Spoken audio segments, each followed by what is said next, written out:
Hello, my name's Jackie and welcome back to my channel. And in this video I want to talk about how to write when you work full-time, like I do. Now before we get into any of the tips and advice, I want to make it very clear that I am by no means an expert in this area. However, I do work full-time and I have been writing fairly consistently since the beginning of July, so that's almost 6 months now. I have a draft that I'm a little bit scared of looking at that's 111,000 words that's in a drawer.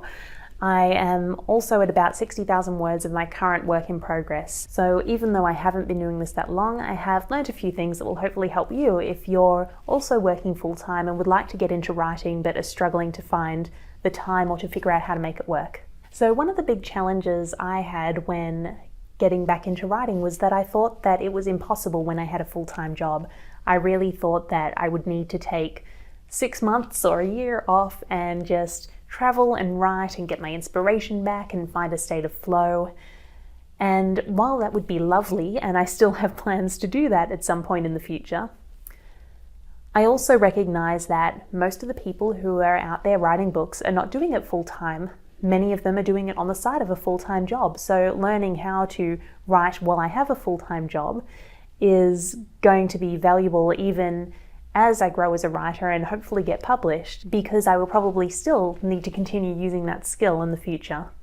So the first thing I recommend doing is looking at your calendar and figuring out exactly what is taking up your time at the moment.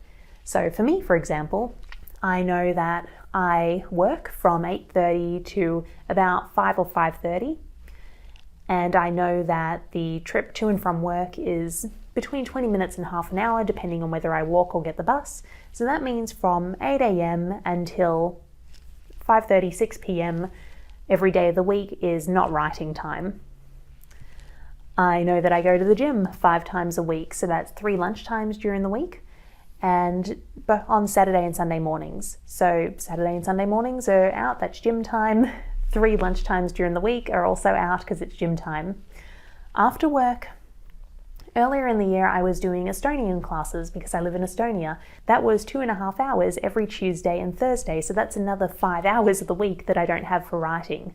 Then, of course, there's time that you spend sleeping, there's time you spend eating, showering, and so on. So all these non-negotiable things that need to happen in order for you to function, well, survive as well as function in society.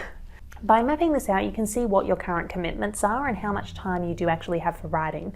So for me, for instance, I know I generally wake up at about 6 a.m. I don't actually leave for work until 8. So there's a 2-hour window, let's say 1 hour and a half when we take out my getting ready time, when I could potentially be writing. Then from 8 until 6 is blocked out for work and travel.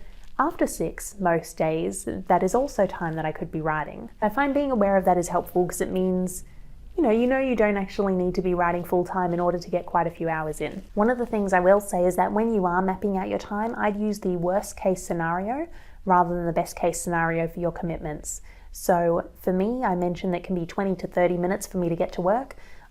When I'm mapping out what I spend my time on, I will assume it's going to take me 30 minutes. I'll assume it's a day that I'm working. When it comes to work, I generally finish around 5 or 5:30.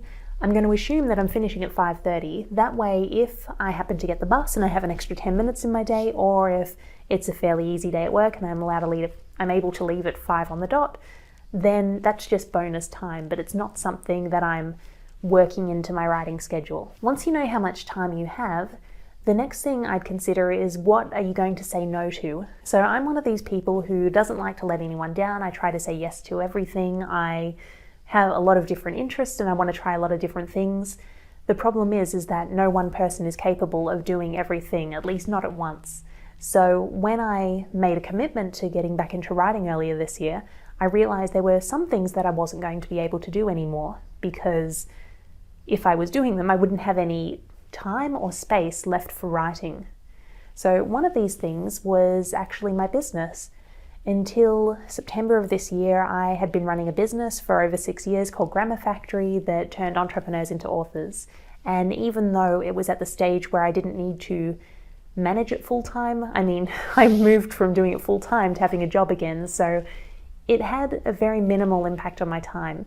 However, it was still taking up a lot of mental and creative space. I was often thinking about different things, campaigns I could do, products I could launch to help grow the business more, and that was space that could have been spent on writing. So one of the things I said no to was my business, and I ended up selling it earlier this year to a wonderful new owner who's taking it to greater and greater heights. The other thing I said no to was learning Estonian. So even though my husband and I have chosen to live in Estonia and the common languages spoken here are Estonian and Russian, I've chosen not to learn either of them. And the reason for that is because, as I mentioned, it was 5 hours a week. And that's 5 hours plus the travel time, so let's make that 6 hours a week. And that was 6 hours a week I couldn't spend writing. And the distinction I want to make here is that I'm not just talking about saying no to things that are obligations, things you'd probably rather not be doing, but you're just like, you're doing it because you feel like you have to. Those are fairly easy to cut out once you make the decision to do it and once you have the difficult conversations. I'm talking about saying no to things that you actually want to do and that you enjoy. So I wanted to continue running a successful business. I wanted to learn Estonian. I didn't want to do them as much as I wanted to write though, and I knew that with my attention being taken in so many different places, there was no way I could get back into writing while I had all of these balls in the air. This leads me on to my next point, which is to consider not just the time impact of the different things you're focusing on, but the energetic impact. So how much of your mental and creative energy are these things taking? Like I said, my business wasn't taking that much time. It was taking a lot of mental and creative energy though. And even though I had tried to get into writing a couple of times while I was running the business, I never had the energy. Like I just felt physically and mentally drained most of the time, which meant it was really hard to start doing something new. The same thing with Estonian, even though, in fact, Estonian was one of those things where I would go to class and it would really fill me up. It was invigorating. I think I really thrive on being in a classroom and having the teacher say, "Very good, Jackie." And the fact that I'm a complete beginner, so it was basically like going to kindergarten with a bunch of other people from 18 to 50. That was hilarious. So this was an activity I really enjoyed, and it did feed into my energy, but the act of having a full day of work and then getting to class and then having my 2.5 hours of class and then getting home and then having to do my homework, that was draining. And that meant those 2 days of the week, there was no way I was ever going to get writing done. Rather than just considering the time impact of the things you're doing, the things you're committing to, also think about the mental and energetic impact they're having on you. And having that understanding might help you figure out what you're going to say yes to and what you're going to say no to. So something I've said yes to is working out at the gym and doing that regularly. And the reason I'm doing that is, one, because I want to get fit, I want to be healthier, I know I'm getting older, and the longer I leave it, the harder it's going to be to get in shape. But the other thing is that this is an activity where I can just use my body and my mind gets to have a break. And when I'm at work during the day, I go to the gym at 12:30 and I come back and it's almost like I'm starting my day again and I have that same boost of energy I had in the morning. So the activities you're doing, are they contributing to your energy? Are they giving you more energy, both physical and mental, that you can use to put towards your writing? Or are they draining it? And if they're draining it, are they something you should cut out if you can?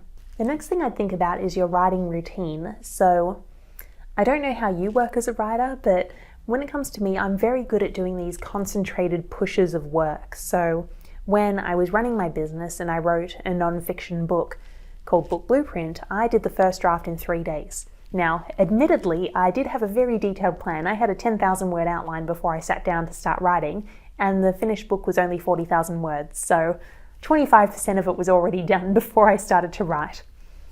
But those 3 days were still very intense, and I remember I had set aside a week just because through a scheduling mistake of mine, I ended up with a free week. So I'd set aside a week and I got it done in 3 days. But the rest of the week I was useless. I was completely spent because I'd spent all of that energy on that book. One of the things I'm trying to do now is find a more consistent way to get my writing done. And that means I'm developing a bit more of a routine. So during the week, I have my work day, I get home, and usually the first thing I do is start writing, and it's only for maybe an hour and a half on a weekday, and that's it, and I'm done for the day. On the weekends, I generally have a bit more time, so I go to the gym on Saturday and Sunday morning, and then I get back in the afternoon, and I might have 3 or 4 hours if I want to spend that much time. But if I can only spend an hour and a half, and then I'm feeling worn out, then I'll stop, because having a consistent routine and keeping up with that consistent routine over the long term is going to get me a lot further than having a big spurt of writing that then means I'm useless for the next couple of weeks. Tying in with the routine point is figuring out which writing activities you'll do on different days. So generally, because I have less time during the week, I will use that time just for writing if I can. Whereas on the weekends, because I have a bit more time, that's when I'll spend time outlining the scenes I'm going to work on or doing some brainstorming. And I find if I do that work on the weekend, that means my weekdays can be spent far more efficiently because I already know what I'm going to write. Now, if you're a pantser and you hate the idea of outlining, that's okay. I'm not saying you need to outline or plot your entire book, but you probably do have an idea of the next scene you want to write. So even if you just do like a page of bullet points, so this happens and this happens and this happens and this person says this, once you sit down to write, it'll actually be really helpful, and you'll probably find yourself going into much more depth and even getting inspired because you've already gotten those bare bones down. There's actually more room for your mind to play. And my final tip comes back to managing your energy. So you need to know how much time you have, you need to figure out what you're saying no to, and you need to consider the time and energetic impact of the activities you're doing in order to figure out what to say yes to and what to say no to.